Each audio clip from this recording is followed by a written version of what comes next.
Hi everyone. Well, it's Renee from Renee's Rant and Raves again. I apologize. No, I don't apologize. I do cry a lot when I talk about my aunt and when she passed away. Again, some people cope and deal with their depression, their sadness, their anxiety differently than other people do. One of my coping mechanisms is crying. And when I'm real depressed or I talk about sad things, I cry. My aunt, for those of you that know me very well and know my aunt was my world because she's the one that made me feel loved, made me feel safe, made me feel secure. She was my mom. She's the mother, the maternal person for me. My biological mother, her sister, I call her biological mother. I mean, my mother, she was there. She took care of me. But she wasn't motherly. She was more paternal. We didn't have a good relationship at all. But back to this list. Let me mention one other thing about grief and loss.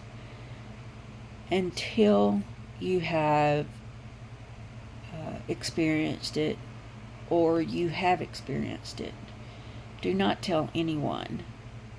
Get over it. You should be over it by now. That was a long time ago. Everyone deals with grief and loss differently than the next person. The worst thing that you can say to someone that has ever lost someone is get over it. That was a long time ago. Why are you still crying about it? Because one day you're going to go through the same thing. And great, if you go through it differently than we do, I'm happy for you. But some of us may not, because we're not all built mentally, physically the same way. But don't ever say that to somebody, because that's really unfair and very rude of you. Next thing, overworking, excessive stress. I used to work for a company that mandated 10 hours a day, Monday through Friday, every Saturday, 8 hours a day, and off on Sunday. We had to work 48 hours a week. Yeah, the overtime was great. Woohoo! But you know how, not just physically tired, that was mentally just exhausting. You never had any time to yourself because on Sunday, hell, you just wanted to be in bed asleep. There was never time to do anything. It was just tiring, which, can cause depression, excessive stress, working a lot, family life, kids, husband, spouse, domestic partner, finances. That's stress. That can cause depression. Being the carer at the expense of your own well-being. That's meaning you care for someone, anyone, but not getting that back from anyone. Genetic factors.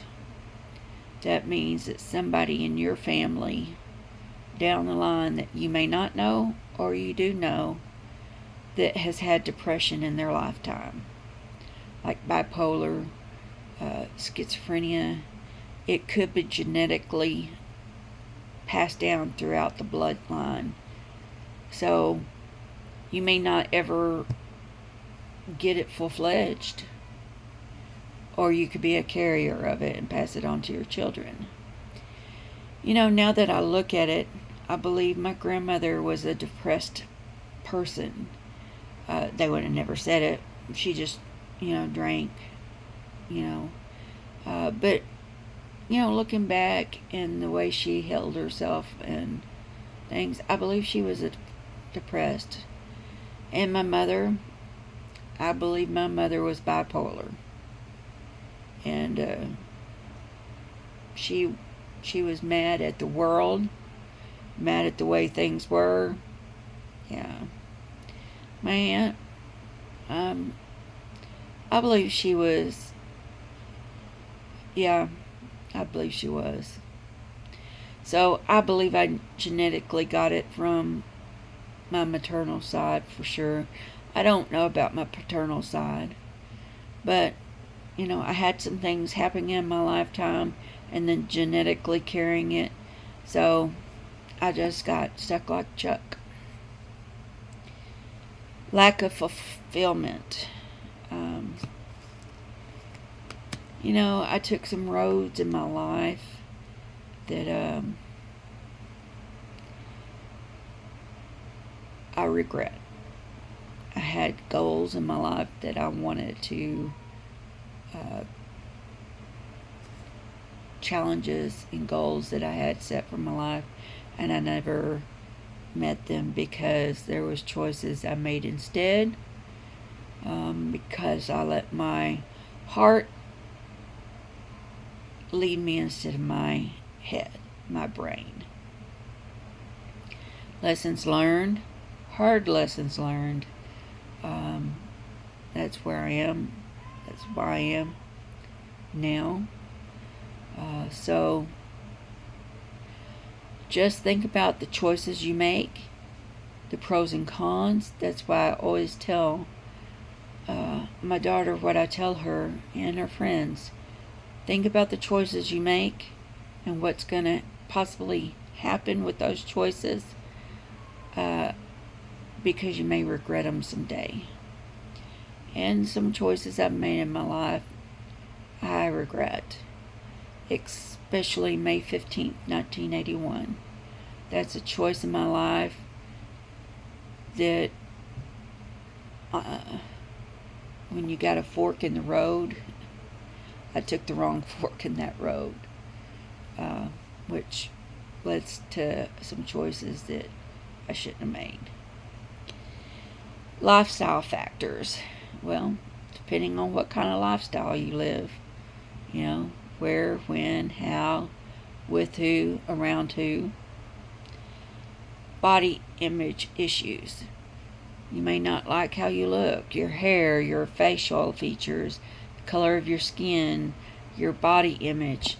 I used to let things like that bother me. I still probably do. I always used to say, is my hair okay? Stuff like that. Do I look okay? Now, hell, I don't give a shit. I'll go to Walmart in my robe. I don't care. Twirl my hair up in a comb. These are a lifesaver. And, or in just a twist, put it up. I don't even care going out. I don't even remember the last time I wore makeup. I used to, though. I used to care about all that stuff. Perfectionism. Whoa, ho. That was me. Still is to a point. Like my cabinets, when you open them, they have to be in a certain manner and everything. Now, cleaning house, well, it's not up to par anymore, but it used to be. But when it comes to doing my job and stuff like that, I have to be. I'm such a perfectionist. It's like, don't move stuff on my desk. People used to do that to me where I used to work because they just liked to laugh when I get back to my desk and I'd see something moved or something. Lack of social support.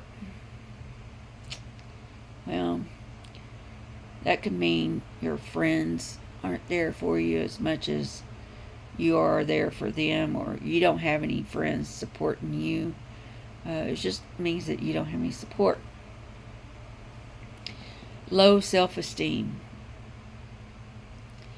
Always thought I had self-esteem, and maybe I did back in the days, or thought I did and I didn't. Because my mom, she can be a royal ass bitch, and she used to say some very negative shit to me, and she was a bitch, and she would knock me down every time she thought she could. At least I thought she did. All in all, depression is a very complicated illness, and it is. There's no simple solution that allows one to just snap out of it. So that means that you just can't, you can't tell somebody, like it says, suck it up, snap out of it, get over it. It's real. It's real, and there's a lot of people out there that suffer from it. So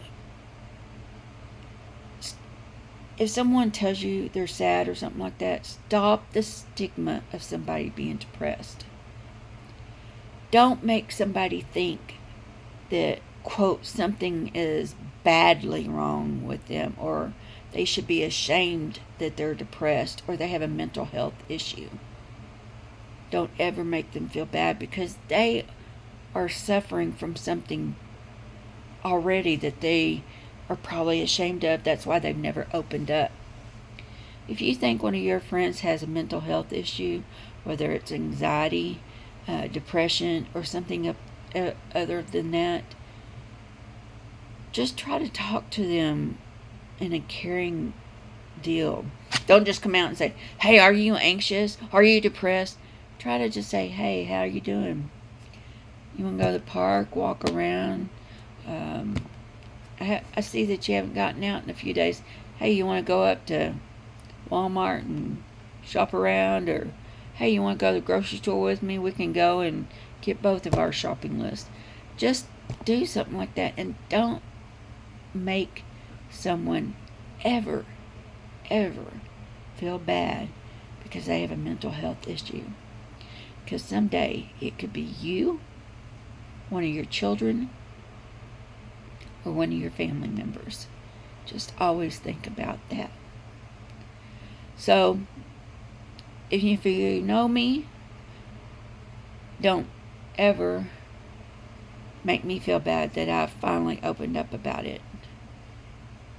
If you don't know me, I hope you have been inspired by my video to open up about your mental health issues. Get help. If it has to be anonymous, do it. If you feel more comfortable about talking about it, do it. There's platforms. If all else, just know that there are people out here in this world that care about your mental health. Peace, and I love you.